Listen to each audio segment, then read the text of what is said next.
Taurus, hi! Welcome to Mystic Queen PH. At titingnan natin kung ano ang energies ng inyong love life ngayong May 2026. This is a general reading, so pwede kayong makarelate, pwedeng hindi, just take what resonates. Another reminder, I will not message you or follow you para mag-offer ng services. So mag-ingat kayo sa mga fake accounts and scammers. Kung gusto nyo ng private reading, just go to my website, mysticqueenph.com, or you can book directly sa aking calendar. Link on the description or comment section. Okay, Taurus, what is the energy ng love life ng mga Taurus ngayong May 2026? Uy, may may chismisan ngayon sa love life mo Pwedeng pinag-uusapan ka, pinag-uusapan yung person mo, what is going on, or maaring meron kang malalaman tungkol sa person that you are dealing with. So, maging maingat din sa mga bagay na paniniwalaan kasi hindi naman lahat ng sinasabi ay may basihan or may katotohanan. Okay? Meron distraction. Subtle cues hint at impending danger.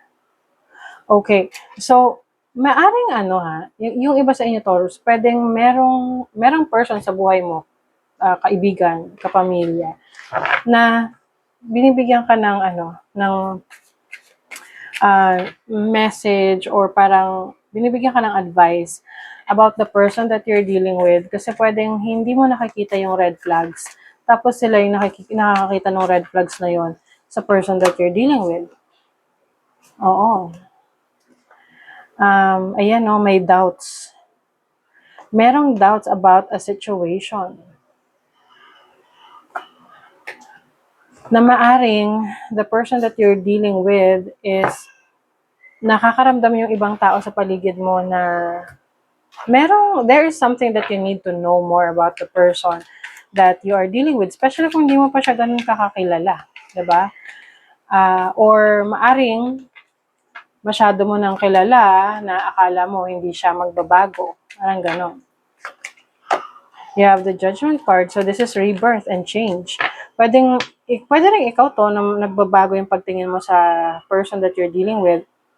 Nare-realize mo yung mga dating nato-tolerate mo, ngayon hindi na, no? Kasi parang feeling mo, hindi na nag-grow, wala nang improvement. So, it's time to reassess the situation.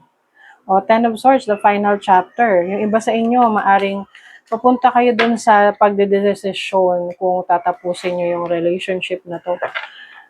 Maaring yung iba nakaka-experience na kayo ng medyo magulo kasi may mga ibang tao nang nakikialam sa sitwasyon ninyo.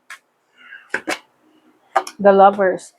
This is about your commitment with your person. Pwedeng kayo ay nag-uusap, you are trying to make this relationship work, no?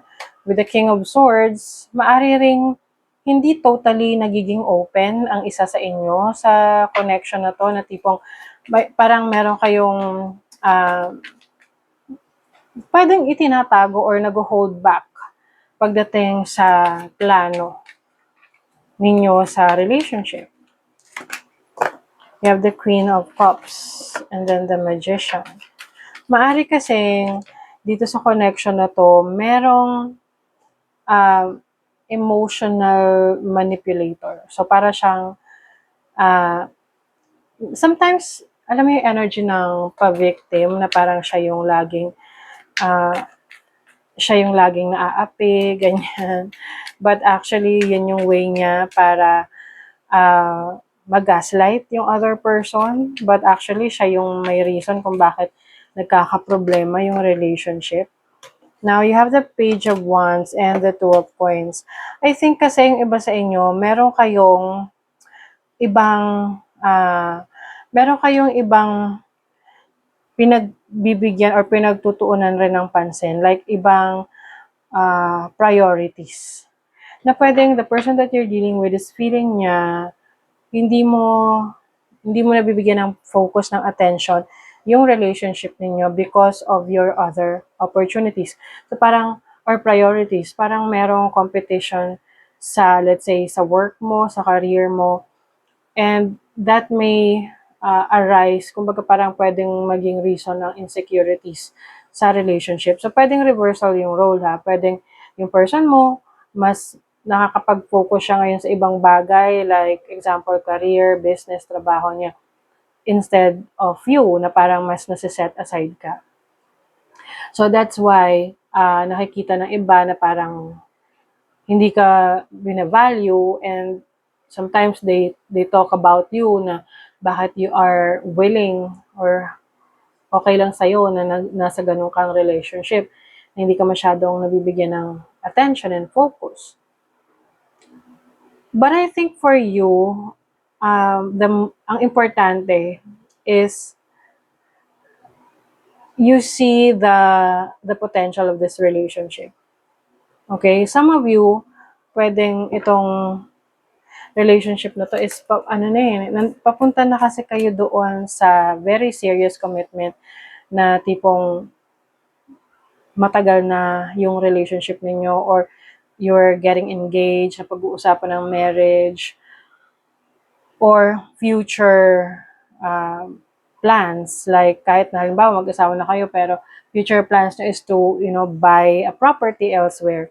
So parang para sa'yo, you think that this is enough kasi maaring iniisip mo rin na it's like an inconvenient kung palalakihin yung problema na pwede namang ayusin.